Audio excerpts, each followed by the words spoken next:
इस कहानी की शुरुआत होती है साउथ अफ्रीका के जंगलों से। इस जंगल में हमें कई तरह के पशु पक्षी देखने को मिलते हैं। फिर हम एक फीमेल चीता को देखते हैं जिसके 3 छोटे छोटे बच्चे होते हैं। लेकिन तभी जंगल में भगदड़ मच जाती है क्योंकि वहाँ जंगल का राजा शेर आ गया था। फिर उसे देखकर वो फीमेल चीता भागने लगती है, लेकिन वो शेर उसे पकड़ लेता है और मार देता है। अब उस चीता के तीनों बच्चे अनाथ हो जाते हैं। जब रात होती है तो उन तीनों में से एक चीते का बच्चा चलकर हाईवे पर आ जाता है। तभी उसे देखकर एक कार रुकती है। उस कार में से जैन नाम का एक लड़का बाहर निकलता है जो उस बच्चे को देखकर काफी खुश होता है। वो अपने पिता को इसे अपने साथ घर ले जाने के लिए कहता है और उसे गोद में उठा लेता है। पहले तो उसके डैड मना करते हैं, लेकिन बाद में वो मान जाते हैं क्योंकि वो जानते थे कि अगर इसको यहाँ पर अकेला छोड़ दिया गया तो ये किसी कार के नीचे आ जाएगा। जब वे उस छोटे बच्चे को लेकर अपने घर पहुँचते हैं तो उस चीता के बच्चे को देखकर जैन की माँ बहुत खुश होती है। अब वे तीनों डिसाइड करते हैं कि जब तक ये बच्चा बड़ा नहीं हो जाता ये हमारे साथ हमारे घर में ही रहेगा। लेकिन जैन के मॉम डैड ये भी जानते थे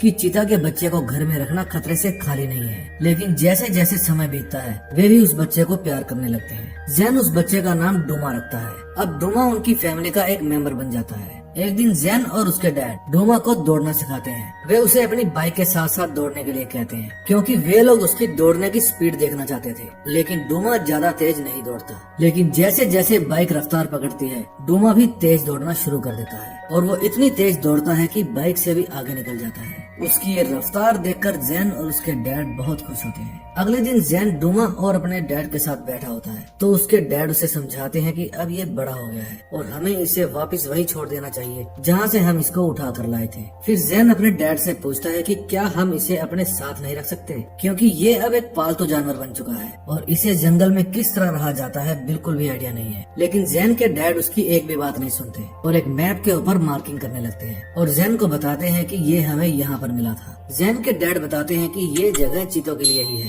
अगर हम इसे वहाँ पर छोड़ देंगे तो इसे अपनी फैमिली मिल जाएगी। अपने डैड की ये बात सुनकर जैन उदास हो जाता है। अब थोड़े दिन बाद जैन के डैड की तबीयत खराब होने लगती है और एक दिन उनकी मौत हो जाती है। अपने डैड की मौत के बाद जैन भी काफी अकेला हो गया था क्योंकि वो ज्यादातर समय अपने डैड के साथ ही बिताता था। अब उनके घर का इनकम सोर्स भी खत्म हो गया था। इसलिए जैन की मॉम उसे बताती है कि अब हमें अपनी प्रॉपर्टी को रेंट पर देकर शहर तुम्हारी आंटी के पास जाना होगा ताकि मैं भी कोई जॉब कर सकूं। फिर जैन पूछता है कि डोमा कहाँ रहेगा। उसकी मॉम बताती है कि डोमा भी हमारे साथ ही रहेगा। अगले दिन जैन की मॉम डोमा और जैन को लेकर शहर की तरफ निकल पड़ती है। शहर में जाने के बाद वो जैन का एडमिशन एक स्कूल में करवाती है और खुद भी अपने लिए एक जॉब ढूंढ लेती है। जब जैन और उसकी मॉम घर से बाहर होते हैं तो डोमा जैन की आंटी के पास घर में ही रहता है। लेकिन जैन की आंटी डोमा से डरी डरी रहती है। अब एक दिन जब जैन की मॉम उसको लेकर स्कूल छोड़ने के लिए जाती है तो घर का दरवाजा खुला होने के कारण डोमा घर से बाहर आ जाता है। वो उनकी कार का पीछा करते करते जैन के स्कूल तक पहुंच जाता है। जब जैन अपनी क्लास में पढ़ रहा होता है तो डोमा उसे खिड़की से देख रहा होता है। उसे देखकर जैन परेशान हो जाता है। फिर जैन अपने क्लास टीचर से बाहर जाने की परमिशन मांगता है लेकिन उसके टीचर मना कर देते हैं। लेकिन जैसे ही डोमा के ऊपर बच्चों की नजर पड़ती है तो सभी बच्चे डरकर वहाँ से भागने लगते हैं क्योंकि उन्होंने आज से पहले कभी भी चीता को इतने पास से नहीं देखा था।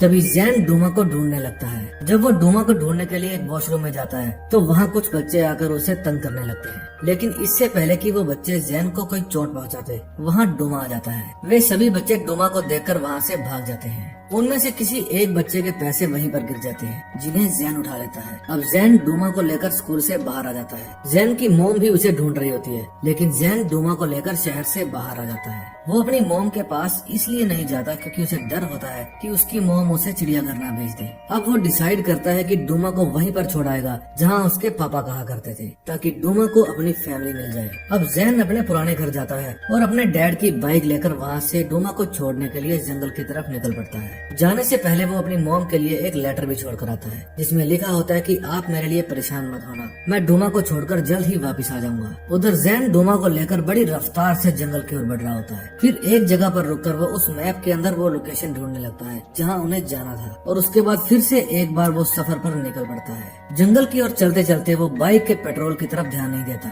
और एक रेगिस्तान के अंदर जाकर उसकी बाइक बंद हो जाती है। लेकिन वो फिर भी हिम्मत नहीं हारता। वो अपनी बाइक को पैदल ही धक्का मारकर आगे ले जाने की कोशिश करता है। थोड़ी दूर जाने के बाद उसे एक क्रैश प्लेन दिखाई देता है। फिर डूमा जाकर उस प्लेन की छांव में आराम करने लगता है, क्योंकि वो बाइक को धक्का मार मार के थक गया था। उन दोनों के पास खाने पीने के लिए कुछ भी नहीं था, इसलिए दोनों ही भूखे और प्यासे होते हैं। उस प्लेन की छांव में बैठे बैठे जैन को नींद आ जाती है। जब शाम होती है तो वहाँ से रिपकुना नाम का एक आदमी गुजरता है और वो जैन की बाइक देखकर उसे चुराने की कोशिश करता है, लेकिन इससे पहले कि वो बाइक को स्टार्ट करता, वहाँ पर जैन आ जाता है। फिर जैन रिपकुना से पूछता है कि तुम यहाँ क्या कर रहे हो। रिपकुना बताता है कि मैं साउथ की तरफ अपने गांव जा रहा हूँ। फिर जैन कहता है कि हम वेस्ट की तरफ जा रहे हैं। फिर रिपकुना पूछता है कि तुम अकेले वहाँ क्या करने जा रहे हो, लेकिन इतनी देर में वहाँ पर डूमा भी आ जाता है। उसे देखकर रिपकुना डर जाता है, लेकिन जैन कहता है कि डरो मत, ये तुम्हें कुछ नहीं कहेगा। फिर जैन उससे पीने के लिए पानी मांगता है और बदले में अपनी बाइक से उसे लिफ्ट देने का वादा करता है। उसकी ये डील रिपकुना को मंजूर होती है और वो उसे पीने के लिए पानी दे देता है, लेकिन जब वो बाइक को स्टार्ट करने की कोशिश करता है तो बाइक स्टार्ट नहीं होती। फिर जैन उसे बताता है कि बाइक में पेट्रोल नहीं है।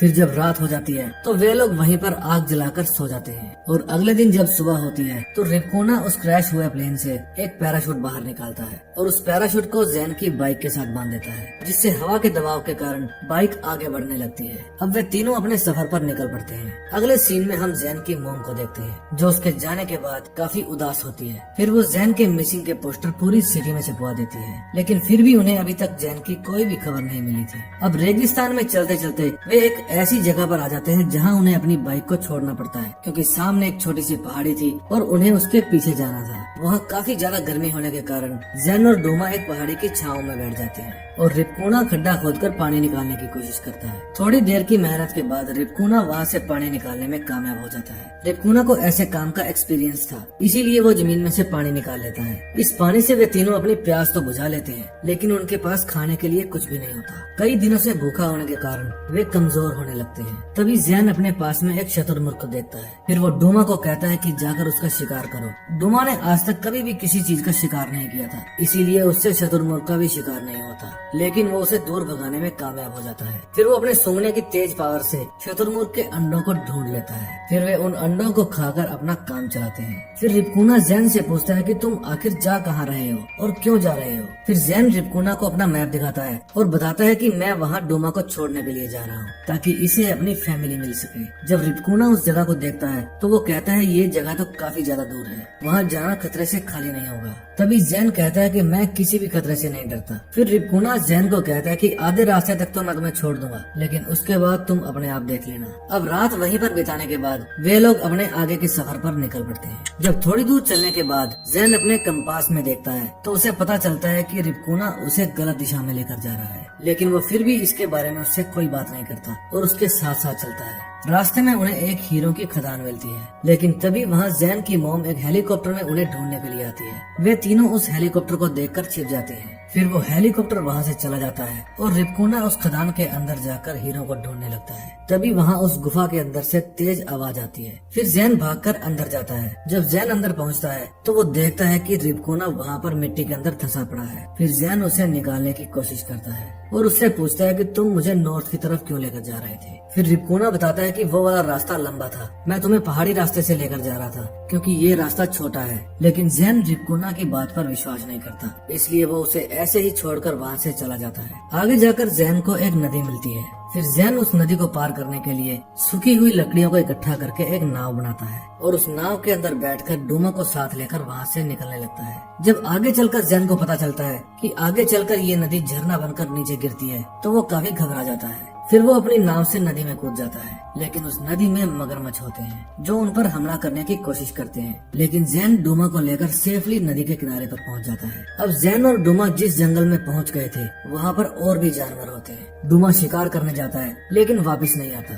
इससे वो दोनों आपस में बिछड़ जाते हैं। फिर डोमा शिकारियों के द्वारा लगाए गए एक ट्रैप के अंदर फंस जाता है। डोमा को ढूंढते ढूंढते रात हो जाती है। तभी एक जंगली सुअर जैन के पीछे पड़ जाता है। जैन उससे अपनी जान बचाकर भागता है, लेकिन तभी जैन का पैर एक पत्थर से टकराता है और वो नीचे गिर जाता है। रात को जब जैन को होश आता है तो वो रिपकुना और डोमा को अपने पास में ही पाता है। फिर रिपकुना बताता है कि मैंने डोमा को पिंजरे से बाहर निकाला और तुम्हारी जान बचाई है। फिर जैन रिपकुना को थैंक यू कहता है और उसे ऐसे ही छोड़कर भाग आने के लिए माफी मांगता है। फिर रिपकुना जैन को बताता है कि मैं पैसे कमाने के लिए शहर गया था, लेकिन वहाँ कुछ गलत लोगों के चक्कर में फंस गया, जिसके कारण उसे जेल जाना पड़ा। लेकिन अब वो सुधर गया है और वापस अपने गाँव जा रहा है। फिर जंगल में उन्हें एक हिरन दिखाई देता है। फिर जैन डोमा को उस हिरन का शिकार करने के लिए भेजता है, लेकिन डोमा इस हिरन का भी शिकार नहीं कर पाता। तभी शाम हो जाती है और उन्हें नदी के पार एक टूरिस्ट का कैंप दिखाई देता है। फिर वे दोनों उन्हें वहाँ से भगाने का एक प्लान बनाते हैं। फिर जैन अपनी शर्ट के अंदर एक सांप छुपाता है और एक घायल की तरह चलता हुआ उन टूरिस्ट के पास पहुँच जाता है। फिर टूरिस्ट उसकी जान बचाने के लिए जब उसके पास आते हैं तो जैन अपनी शर्ट को खोल देता है, जिसके अंदर से सांप निकलता है और सभी लोग सांप को देखकर डर जाते हैं और वहाँ से भागने लगते हैं। इस मौके का फायदा उठाकर जैन और रिपकोना उन लोगों का खाना चुरा लेते हैं। फिर वे वहाँ पर पड़ी एक नाव को उठाते हैं। फिर वे लोग उस नाव के ऊपर बैठकर अपनी मंजिल की तरफ बढ़ने लगते हैं। अब जैन अपनी जेब से पैसे निकालता है और रिपकोना को देने लगता है, जो उसे स्कूल में मिले थे। रिपकोना वे पैसे लेने से साफ साफ मना कर देता है, लेकिन जैन के बहुत बार कहने पर रिपकोना पैसे ले ही लेता है। फिर वो उन पैसों के बदले जैन को एक हीरा देता है और कहता है कि इसे हमेशा अपने पास रखना, ये तुम्हें हमेशा मेरी याद दिलाएगा। अब नदी को पार करने के बाद ये लोग पहाड़ी इलाके में होते हुए आगे बढ़ने लगते हैं। अब रिपकोना जैन को एक गुफा में ले जाता है और बताता है कि यहाँ से मेरा गांव थोड़ी ही दूरी पर है। फिर वो जैन को बताता है कि जब मैं छोटा था तो यहाँ पर खेलने के लिए आया करता था। फिर रिपकोना जैन को कहता है कि कल डोमा को छोड़ने के बाद तुम वापस अपने घर चले जाना, क्योंकि तुम्हारी मॉम तुम्हारा इंतजार कर रही है और उनका तुम्हारे सिवा इस दुनिया में कोई भी नहीं है। और अगली सुबह वे तीनों फिर से अपने सफर पर निकल पड़ते हैं। जब वे तीनों एक सूखी घास के मैदान से गुजर रहे होते हैं तो जहरीली मक्खियाँ इनके ऊपर हमला कर देती है। रिपकोना जैन को बचाने के लिए एक चादर से उसे ढक देता है, लेकिन वो मक्खियाँ रिपकोना को काट लेती है। अब वे किसी तरह वहाँ से बाहर तो आ जाते हैं, लेकिन मौसम खराब होने के कारण बारिश होने लगती है। अब रिपकोना की हालत पहले से ज्यादा खराब हो जाती है। वहाँ ठंड भी बहुत ज्यादा बढ़ गई थी, इसलिए रिपकोना जैन के दिए हुए पैसों में आग लगाता है ताकि उसे सर्दी से थोड़ी राहत मिल सके। लेकिन रिपकोना की हालत पहले से और भी ज्यादा खराब होने लगती है। फिर जैन अकेले ही उसके गाँव जाने का फैसला करता है ताकि वो वहाँ से हेल्प ला सके। इस दौरान वो डोमा को रिपकोना के पास ही छोड़ देता है। रिपकोना के गाँव पहुँचकर वो वहाँ से हेल्प ले आता है। रिपकोना का चेहरा इतना खराब हो गया था कि उसके गाँव वाले उसे पहचानने से इनकार कर देते हैं, लेकिन फिर भी वे गांव वाले उनकी हेल्प के लिए तैयार हो जाते हैं। वे रिपकोना को अपने गांव लेकर जाते हैं और वहां का वैद्य रिपकोना को जड़ी बूटियों से ठीक करने की कोशिश करता है। एक ही दिन में रिपकोना का चेहरा ठीक हो जाता है और गांव वाले उसे पहचान लेते हैं। रिपकोना के गांव वाले उसे देखकर काफी खुश होते हैं और उसकी जान बचाने के लिए जैन को थैंक यू कहते हैं। और फिर जब वहाँ से निकलने के लिए जैन बाहर आता है तो वो देखता है डोमा वहाँ पर नहीं होता। फिर जैन डोमा को ढूंढता हुआ काफी दूर घास के मैदानों में आ जाता है, जहाँ वो देखता है कि डोमा किसी और चीते के साथ खेल रहा है, यानी कि डोमा को अपनी फैमिली मिल चुकी है। उसने अपने नए दोस्त के साथ मिलकर एक हिरन का भी शिकार किया था। ये देखकर जैन बहुत खुश होता है और डोमा को वहीं पर छोड़कर जाने का फैसला करता है, लेकिन तभी वहाँ डोमा आ जाता है। फिर लास्ट बार वे दोनों एक दूसरे से लिपट जाते हैं और बहुत प्यार करते हैं। अब यहाँ से निकलकर जैन रिपकोना से मिलकर वापस अपनी मॉम के पास लौट जाता है। अब मूवी के लास्ट सीन में हम देखते हैं कि जैन की मॉम खेतों में ट्रैक्टर चला रही होती है। फिर जैन अपनी मॉम को देखकर हाथ हिलाता है और जब उसकी मॉम उसे देखती है तो वो दौड़कर उसके पास जाती है और उसके गले लग जाती है, क्योंकि वो काफी दिन बाद अपने बेटे से मिली थी। वे दोनों एक दूसरे से मिलकर बहुत खुश होते हैं और इसी के साथ ये मूवी एंड हो जाती है। दोस्तों, अगर आपको ये मूवी अच्छी लगी हो तो प्लीज हमारे चैनल को सब्सक्राइब करके हमें सपोर्ट कीजिए। मैं हूँ कमल वर्मा, मैं मिलूंगा आपको नए दिन नई स्टोरी के साथ। तब तक के लिए love you, tata, bye bye.